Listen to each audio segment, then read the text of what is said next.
Mes très chers compatriotes, en ces instants critiques pour notre nation, je m'adresse à vous avec la gravité et la solennité qu'impose la situation. L'Est de notre pays, en particulier les provinces du Nord Kivu, du Sud Kivu et de l'Ituri, fait face à une aggravation sans précédent de la situation sécuritaire.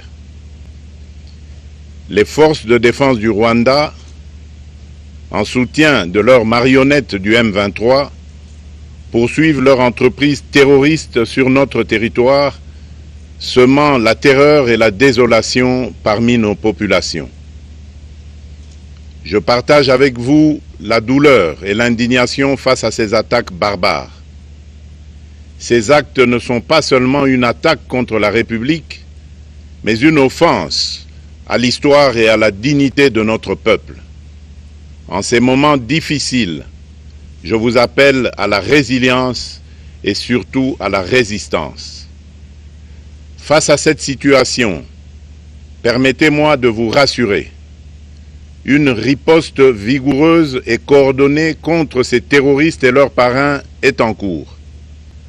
Nos vaillantes forces armées de la République démocratique du Congo, symboles de courage et de patriotisme, sont pleinement mobilisées, prêtes à défendre chaque centimètre de notre territoire.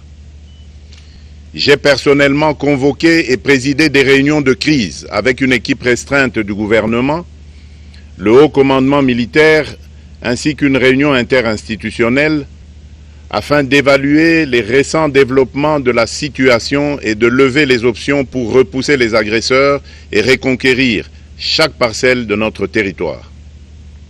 À cet effet, j'ai nommé ce 28 janvier le général-major Évariste Somo Kakule au poste de gouverneur militaire du Nord Kivu pour renforcer la coordination des opérations militaires et restaurer l'autorité de l'État. Parallèlement, nous avons engagé d'importantes démarches diplomatiques, notamment au sein du Conseil de sécurité des Nations Unies, ainsi que dans le cadre du processus de paix de Luanda, auquel nous restons pleinement engagés malgré les obstacles. Nous privilégions la voie du dialogue, mais toujours avec lucidité, tout en restant fermement résolus à défendre notre territoire et notre souveraineté par tous les moyens nécessaires. Mais ce combat n'est pas seulement celui des FARDC. C'est le combat de tout un peuple, le combat de notre identité congolaise, afin de léguer aux générations futures un pays prospère et en paix. À tous nos compatriotes, dans chaque province, chaque ville, chaque territoire et chaque village, ainsi que ceux de la diaspora, sans distinction d'appartenance ethnique ou politique, unissons nos efforts. Apportons un soutien indéfectible, moral et matériel à nos vaillants soldats. Mobilisons-nous comme un seul homme pour défendre notre souveraineté et sauvegarder notre intégrité territoriale. Je suis pleinement conscient des souffrances de nos compatriotes qui fuient les hostilités. Le gouvernement est instruit d'activer le plan d'urgence humanitaire pour venir en aide aux déplacés. À vous, habitants de Goma et des environs, je ressens profondément votre douleur qui est aussi la mienne. Elle traverse nos cœurs et nos âmes en tant que fils et filles d'une même patrie. Mais face à cette épreuve, je vous exhorte à puiser dans cette force intérieure qui fait la grandeur du peuple congolais. Résistez avec courage. Faites preuve de vigilance constante et gardez votre calme malgré l'adversité. Sachez que nous ne sommes pas restés inactifs. Des plans de contingence sont préparés pour assurer la protection de la population civile et prévenir toute escalade de la violence. Les dispositifs de sécurité ont été renforcés pour protéger les zones stratégiques et nous travaillons sans relâche pour garantir le fonctionnement des services essentiels. Je tiens à rendre un hommage solennel à tous ceux qui ont payé le prix ultime dans cette lutte pour notre dignité et notre souveraineté. J'ai une pensée pieuse pour le général-major Peter Chirimwami, gouverneur militaire du Nord Kivu, tombé les armes à la main. Je m'incline avec respect devant la mémoire de tous nos militaires et de tous les Wazalendo tombés sur le champ d'honneur. Je pense aussi aux soldats de la mission de la communauté de développement d'Afrique australe, la SAMI DRC, qui combattent à nos côtés, aux casques bleus de la MONUSCO, qui ont sacrifié leur vie pour la paix, ainsi qu'aux innombrables civils victimes de la barbarie ennemie. Leur courage et leur sacrifice ne seront jamais oubliés, et nous portons leur flambeau avec la ferme détermination d'achever leur noble combat. Je voudrais ici interpeller directement la communauté internationale et l'Union africaine. Le Rwanda continue de violer ouvertement et sans scrupule les principes fondamentaux de la Charte des Nations Unies ainsi que les accords régionaux. Pire, ces agissements se déroulent dans une impunité totale et ce, avec un mépris manifeste des règles internationales et des valeurs que ces institutions sont censées défendre. Cette attitude arrogante, qui ne cherche même plus à masquer ses forfaits, est une provocation inacceptable à l'égard de notre souveraineté et de la stabilité régionale.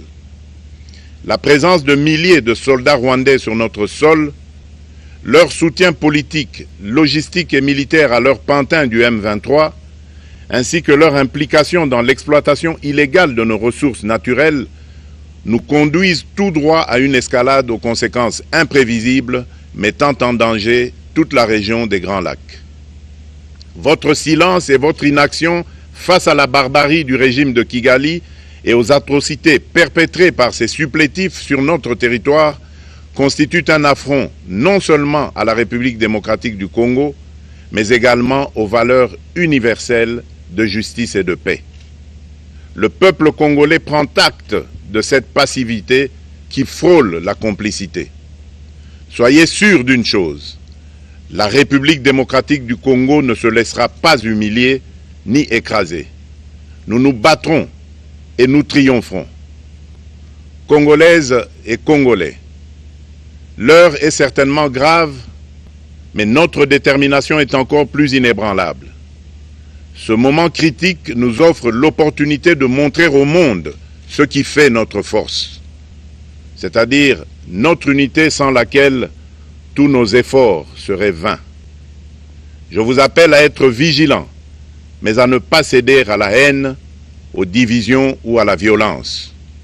Je condamne avec la plus grande fermeté les actes de vandalisme et de pillage qui ont visé certaines missions diplomatiques accréditées en République démocratique du Congo, ainsi que des intérêts privés dans la ville de Kinshasa.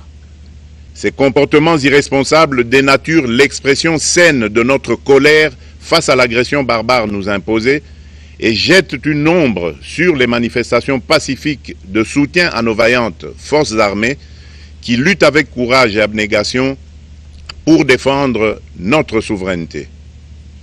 Notre engagement doit rester ferme et discipliné. Nous gagnerons cette guerre par notre unité, notre courage et notre sens de responsabilité, et non par la violence aveugle et par l'anarchie. Cette victoire ne sera possible que si chaque Congolais, où qu'il soit, prend toute la mesure du combat qui est le nôtre. J'appelle donc la nation entière, hommes et femmes, jeunes et vieux, acteurs politiques, opérateurs économiques, membres de la société civile, confessions religieuses, artistes et sportifs à se mobiliser, à faire bloc derrière nos vaillantes forces armées et à contribuer chacun à son niveau à l'effort de guerre. J'ai instruit le gouvernement de mettre en place des mesures rigoureuses de réduction du train de vie des institutions et de leurs animateurs afin que les ressources ainsi économisées soient directement réorientées vers le soutien à nos forces armées. Dans cet effort national, j'en appelle également à la responsabilité du secteur privé qui est invité à contribuer activement à cette cause commune. Nos soldats se battent avec héroïsme pour la défense de notre intégrité territoriale et de notre souveraineté. Ils ont besoin de notre soutien total, qu'il soit moral, matériel ou logistique. À la jeunesse congolaise, pilier et espoir de notre nation, je vous exhorte à répondre massivement à l'appel de la patrie. Le moment est venu de vous lever, de mettre votre énergie et votre créativité au service de la nation. Nous devons renforcer nos rangs et chaque jeune Congolais prêt à défendre son pays a une place au sein de nos forces armées. Enrôlez-vous massivement dans l'armée. Vous êtes le fer de lance de notre projet et votre mobilisation est déterminante pour la victoire finale. Aux braves populations du Nord Kivu, du Sud Kivu et de l'Ituri, vous êtes le symbole de la résilience congolaise, une source d'inspiration pour toute la nation. Vous n'êtes pas seuls dans cette épreuve. La République tout entière se tient à vos côtés, unis dans l'espoir et la lutte. Ensemble, nous ferons face et surmonterons cette épreuve.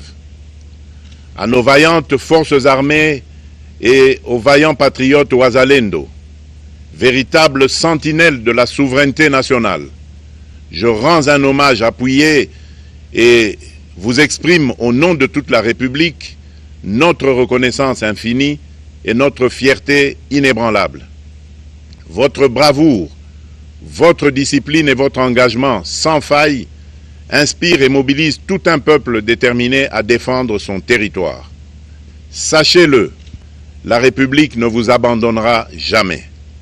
Votre combat est le nôtre et vos sacrifices ne seront jamais oubliés. Vous incarnez l'honneur de la nation congolaise. À tous mes compatriotes d'ici et de la diaspora, la République démocratique du Congo ne pliera pas. La République démocratique du Congo ne reculera pas. Je ne vous abandonnerai jamais. J'en fais ici le serment. Le soleil n'a pas cessé de briller sur notre patrie. Ensemble, main dans la main, nous surmonterons cette tempête et nous ouvrirons une ère nouvelle de paix et de prospérité pour les générations futures. Que Dieu bénisse la République démocratique du Congo et son peuple. Je vous remercie.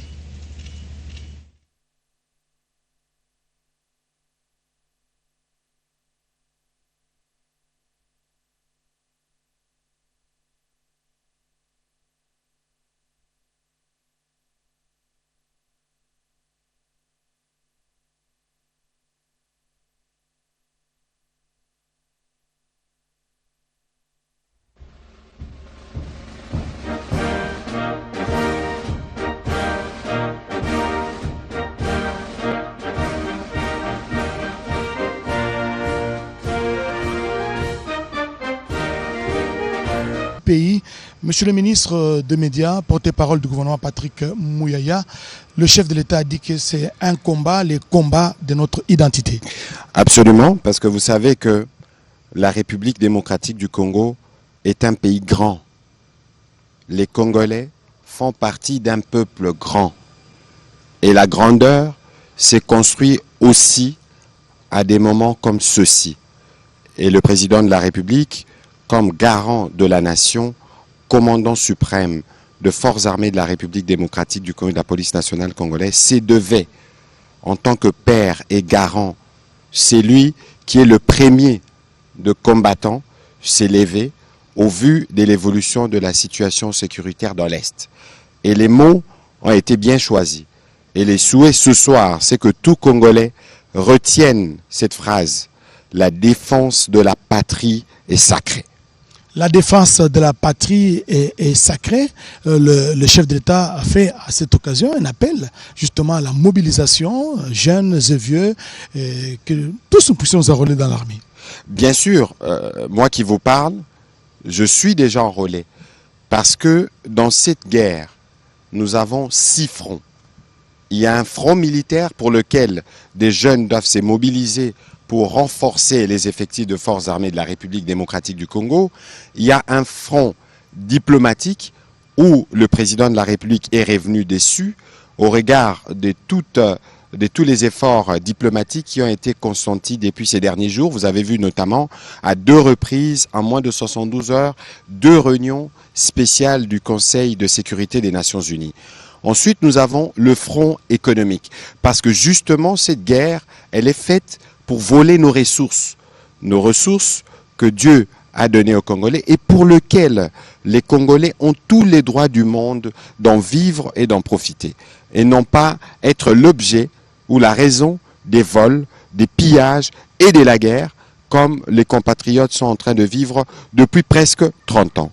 Nous avons le front judiciaire, parce que tous les crimes qui sont systématiquement commis, encore à Goma, on dénombre des morts et des morts. Nous avions parlé, la dernière photo du président de la République, de la nécessité de préserver les vies humaines, mais en face de barbares qui s'attaquent au camp des déplacés, qui s'attaquent à des hôpitaux où il y a des nourrissons qui viennent de naître, il y a bien évidemment besoin d'une réponse. Et la réponse judiciaire est aussi une réponse appropriée pour que ceci ne puisse plus se répéter. Ensuite, nous avons le front médiatique. Le front médiatique dans lequel vous faites partie, c'est le front qui va nous permettre de mobiliser les Congolais en RDC et en dehors. Tous les Congolais, vous êtes Congolais, quel que soit le coin dans lequel vous êtes dans le monde, vous êtes bien obligés de répondre à l'appel de la défense de la patrie qui est sacrée pour que d'où vous êtes, avec le moyen que vous avez, vous puissiez contribuer à cette lutte qui va nous permettre de restaurer notre indépendance et l'intégrité de notre territoire. Et puis j'ai rajouté, il y a quelques jours, j'ai discuté avec une compatriote qui nous dit « Excellence, le sang des Congolais qui coule doit crier vengeance. » Et désormais, nous avons ce que nous on appelle un front spirituel. Parce que pour tous ces crimes, pour tous ces sangs qui coulent, il faut bien que ceux qui en sont responsables puissent en répondre. C'est ici les lieux de rappeler aux uns aux autres, aux hommes des dieux, aux confessions religieuses, les devoirs qui nous incombent tous, de nous assurer que nous prions toujours pour le pays. Et donc vous voyez que la combinaison de ces 6 fronts, portés par lui-même, le président de la République, le commandant suprême, le commandant du front diplomatique, du front militaire, du front économique, du front judiciaire, du front médiatique et du front spirituel, rien ne pourra nous résister. Giscard Coussema, peut-être un petit détail ou une question au ministre. Monsieur le ministre, rarement on a vu le président de la République prendre très peu de temps pour s'exprimer. C'est une brève allocution qui aura duré 10 minutes, mais porteur de plusieurs messages. Le tout premier message, c'est l'appel à la résilience et à la résistance. Le président de la République a fait part de sa proximité affective et effective envers toute la population, tous nos compatriotes qui vivent sous les jougs de l'occupation ennemie. Le président de la République a interpellé la communauté internationale face à l'inaction et même à la passivité. Et le président de la République a eu des mots justes pour dire que finalement, on attend plus que de simples déclarations et condamnations, monsieur le ministre.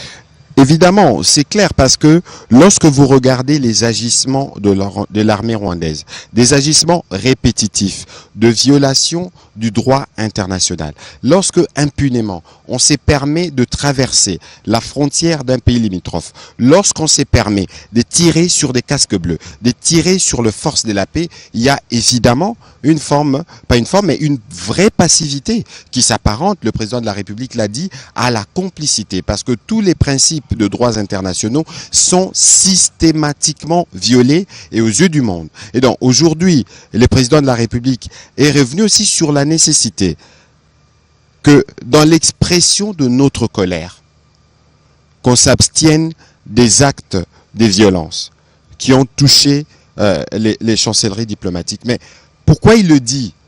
Parce que le peuple congolais est par essence un peuple pacifique. Même dans ses sentiments de colère qui nous anime, un sentiment de colère qui est ressorti du discours du président de la République ou de la solennité des discours que nous tenons ou la ministre des Affaires étrangères tient, doit être le reflet dans notre population. C'est important que le président de la République rappelle que pour notre cause, qui est juste, on n'a pas besoin d'être violent. Et de toute évidence, le sens de ces discours, c'est de dire à chaque Congolais, où qu'il se trouve, que cette guerre est la tienne. Cette guerre est la nôtre. Et c'est nous-mêmes qui devons être ceux qui se donnent tous les moyens du monde pour restaurer la souveraineté et l'intégrité de notre territoire. L'autre message clé, c'est cet appel à la mobilisation générale autour de nos forces armées de la République démocratique du Congo.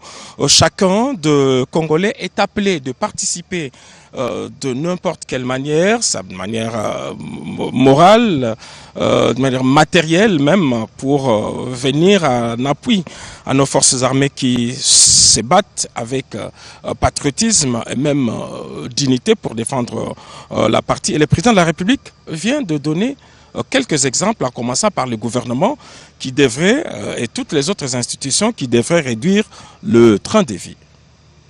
Écoutez, il n'y a pas de prix pour restaurer la fierté, la dignité de toute une nation.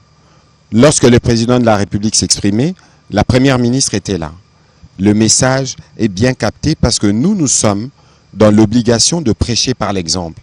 Et dans le cadre justement de cet appel à la mobilisation que le président de la République a lancé, nous sommes, nous, le premier. Et nous attendrons évidemment les dispositions qui seront prises au niveau de la première ministre pour que nous puissions nous assurer que nous avons prêché par l'exemple en contribuant pour cet effort de guerre. Vous savez, Giscard Koussema, il faut se donner les moyens pour sa souveraineté.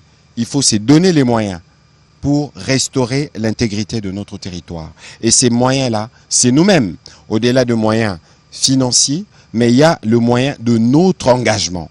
Comme j'aime à le dire souvent, nous faisons face à un pays qui est devenu un empire du mensonge. Excusez-moi, un pays qui est devenu un empire du mensonge, qui quotidiennement pollue nos réseaux sociaux. Mais l'interpellation qui est faite aux jeunes, le président de la République a beaucoup parlé des jeunes, c'est y compris utiliser nos réseaux sociaux pour la défense de la patrie. Utiliser nos réseaux sociaux pour barrer la route au message, au poison rwandais qui est quotidiennement distillé dans notre opinion. Le président de la République a aussi dit que nous tous, nous devons être unis. Nous tous, nous devons éviter le piège de la division. Que nous tous, nous devons éviter le piège de la stigmatisation. Et cet appel qui a aussi été lancé envers le secteur privé qui devrait aussi participer à cet effort de guerre qu'a lancé de ce jour le président de la République, Félix-Antoine Tshisekedi Tshilombo. Je pense qu'en tant que gouvernement, en tant qu'institution, on devrait encourager toutes les initiatives privées qui participent à cette grande campagne de mobilisation de moyens pour nos forces armées de la République démocratique du Congo. Je crois que vous devez avoir un plan, monsieur le ministre, dès cet instant, pour pouvoir encadrer toutes ces initiatives privées. Écoutez, il y a un 29 janvier et il y aura un après 29 janvier et les choses ne seront plus les mêmes. Parce que dès demain, le gouvernement va s'atteler à définir le mécanisme à travers lequel cet effort de guerre sera mobilisé. Au-delà de cet effort de guerre, vous savez, les entreprises privées qui sont en République démocratique du Congo, au-delà des difficultés, croissent chaque année. Les chiffres d'affaires augmentent. Et ils augmenteraient encore plus de chiffres d'affaires si le pays resterait pleinement la paix. Parce que tout ce qui se passe aujourd'hui dans l'Est, c'est une stratégie pour freiner les efforts de développement consentis par les présidents de la République. Ces efforts de développement qui sont perceptibles à travers tous les 145 territoires de la RDC devraient continuer. Et donc ici, pour toutes les entreprises qui travaillent en République démocratique du Congo, c'est une occasion de contribuer pour que la paix puisse être restaurée. Et cette contribution ressemblera plutôt à un investissement qui leur permettra d'avoir demain plus de profits et de travailler dans un environnement plus paisible et plus pacifique parce que l'intégrité territoriale sera restaurée et parce que nous utiliserons tous les fonds générés par notre gouvernement pour les mettre dans les efforts de développement plutôt que de s'engager dans un conflit parce que nous avons un voisin inutilement belliqueux. Voilà, monsieur le ministre, je pense que nous sommes en train de terminer ces débriefs du discours, de l'adresse, du message du président de la République. Peut-être cet hommage que le chef de l'État a rendu à tous ces soldats, tous ces éléments FARDC qui sont tombés sur les champs d'honneur. Il a rendu également hommage au VDP, aux volontaires Ouazalendo. Il a rendu aussi hommage aux soldats de la paix qui sont donc tombés sur les champs d'honneur pour la défense de la souveraineté et de l'intégrité territoriale. Écoutez, le président de la République, comme il a dit, toutes les heures, toutes les minutes, il suit la situation. Et il était évidemment de son devoir premier de reconnaître la bravoure et l'héroïsme de nos militaires, mais aussi de dire toute notre solidarité en tant que nation à ces compatriotes qui sont aujourd'hui victimes de ces barbares terroristes qui se plaisent à couper l'électricité, à couper l'approvisionnement en eau potable, qui se plaisent à tirer sur des hôpitaux, à tirer sur des symboles que l'on ne peut pas toucher, qu'on ne peut pas toucher d'aucune manière. Il était donc de son devoir de passer ces messages de résistance et de résilience pour que nos populations du Nord Kivu, pour que nos populations du Sud Kivu, partout où l'ennemi pense pouvoir trouver la paix, pour qu'ils sachent que nous sommes avec eux, pour qu'ils sachent qu'il n'y a aucune peine qu'ils endurent que nous n'endurons pas. Monsieur le ministre, merci. Je pense que nous allons vous retrouver dans d'autres créneaux, pourquoi pas dans des briefings, pour davantage débriefer sur... Mais écoutez, dès demain, parce que le message lancé par le président de la République ce soir, comme je vous disais, il y avait un 29 janvier, il y aura un après 29 janvier et les choses seront différentes. Et les choses seront différentes, mesdames et messieurs. Nous avons tous suivi le message à la nation du président de la République dans un ton ferme, parce qu'il a même interpellé l'Union africaine, il a interpellé la communauté internationale, et c'est un message riche en éléments d'information. Je pense que nous allons y revenir sur d'autres... Mais bien sûr, ça valait vraiment la peine que le président de la République rappelle de manière aussi ferme la responsabilité de la communauté internationale, des Nations Unies, parce que c'est elle qui est les garants du droit international, mais aussi surtout de l'Union africaine, parce que les communiqués qui en est ressortis ressemblaient visiblement à un communiqué qui disait qu'on est complice. Donc il y a un effort à faire pour le respect des structures ou des cadres qui ont été placés par l'Union africaine elle-même, notamment le processus de Luanda. Le président de la République en a parlé, mais évidemment, et surtout, si vous regardez aussi la mission de la SAMI RDC, mais dont les militaires ont essuyé les coups de feu d'un pays membre de l'Union africaine. Toutes ces incohérences doivent s'arrêter.